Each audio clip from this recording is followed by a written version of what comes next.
Yo, what's up, everybody? So, December's here, which means November happened and games were played. Um, so, I decided to take a break from Binding of Isaac, give it some space, let it breathe a little bit, let my subconscious think about Binding of Isaac and not my conscious mind think about it. Maybe I'll develop some new strategies. So, yeah, we're playing some new stuff. You know what? Let's get the boring stuff out of the way because I'm still not done, but I know I'm near the end. Like at least last level. Because this is the only time where it's told me that it's high chaos. Like it's the Dunwall estate or whatever. High chaos. Usually it just tells you where you're at. So I'm guessing that means I'm towards the end here. And I mean, if you played the game, it's already happened. I fought my way back, and it's, we got to go find them now. So hopefully I could be done with this game. All right, so it was Dishonored, and then another game just to randomly throw it in there because I have it, and I have never played it. Boom. Zelda Wind Waker. It's in there right now. It is unique. I'll tell you that much. For someone who has never played a Zelda game, this is the first Zelda game I've started it from the beginning with the intent on beating it. It's different, but so far so good. There's definitely a vibe with the GameCube games.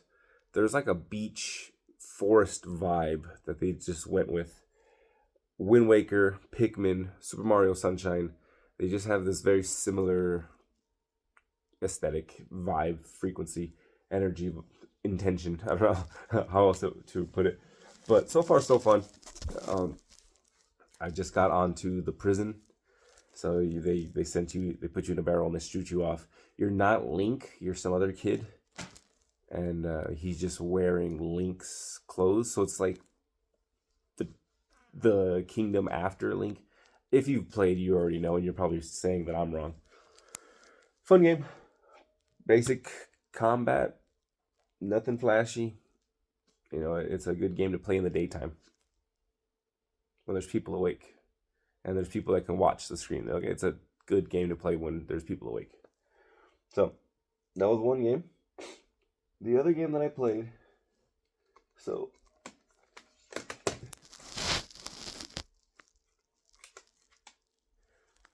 I have Gex,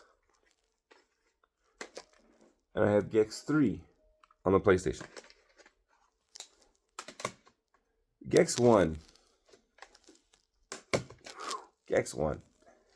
is it's a game of its time. You gotta think this game was on the PlayStation 1 and the Sega Genesis. So it has a lot of old school sensibilities. It's a life-based game. There's no save spots. There's checkpoints, but that's a checkpoint for that one level.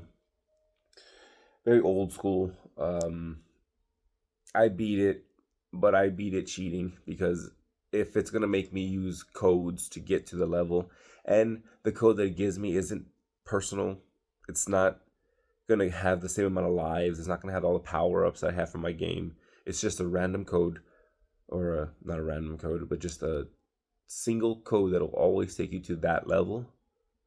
Then I'm not gonna take it seriously. I'm just gonna put the cheat codes in to get unlimited lives, be invincible, and just walk through the game and just see it.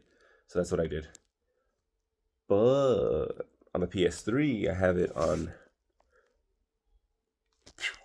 Right. On the PS3, I have it on digital, the second game.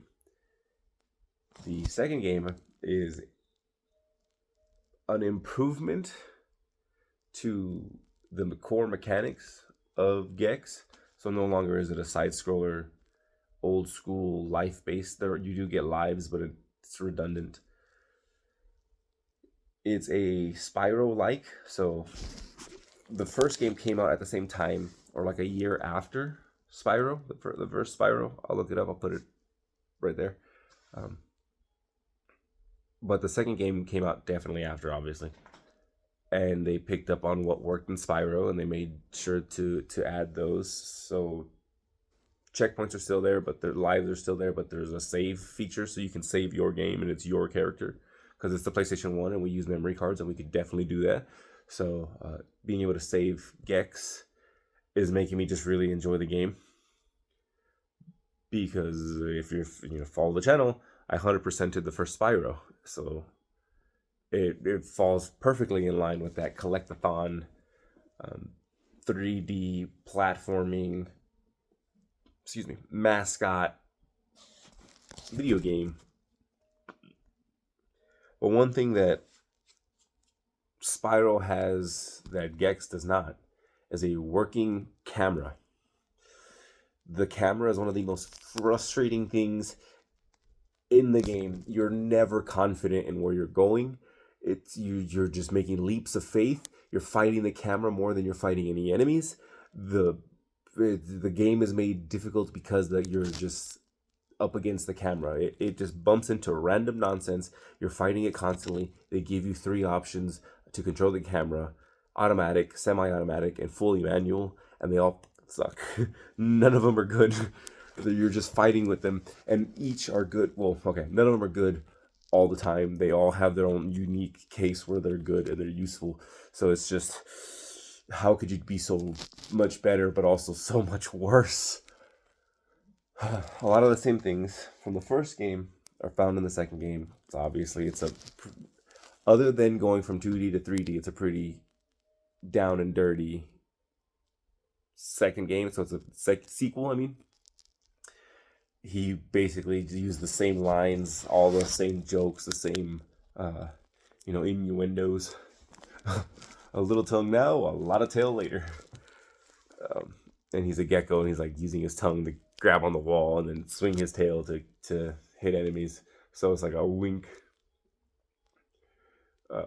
So those are all the same lines, like verbatim. There's the same lines, and then the enemies are, they're based on the map, and then the bosses are simple. The boss fights remind me of Crash Bandicoot fights.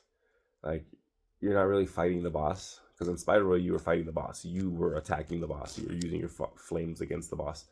But in like Crash Bandicoot, you're kind of, well, I guess you're jumping on them.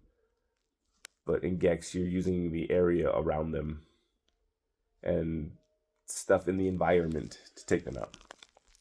I'm having a lot of fun, but there's just moments in the game where the camera is almost insurmountable. So there's that. And then, let's see where we're at here. Back on that Mortal Kombat grind. I'm going to go ahead and say it. I don't like Rain. I don't like Cyber Sub-Zero. The DLC in Mortal Kombat 9 is pretty weak. Freddy Krueger has his stuff. Scarlet is pretty strong. I got to look at her again. But I played Rain, and I was playing some Cyber Sub-Zero today, and I was just trying to get them to go. And they were not going. I got stuck around like stage 4 or 5, and I just couldn't do it. So I said, screw that. I'm going to play some Baraka. And was done. I finished the ladder in like 15 minutes. It's just 2 different types. Getting that fight game going. The reason why I picked it up is because...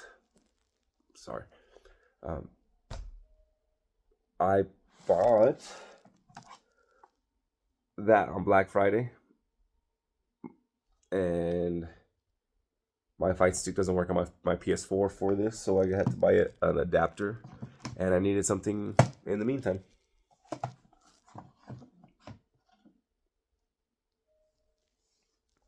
So I was playing just for the past couple days, definitely the end of November.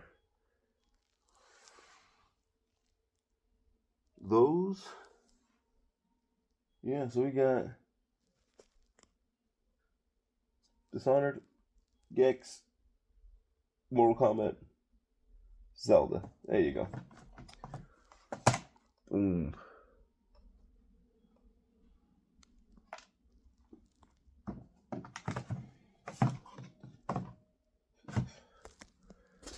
All right, ladies and gentlemen.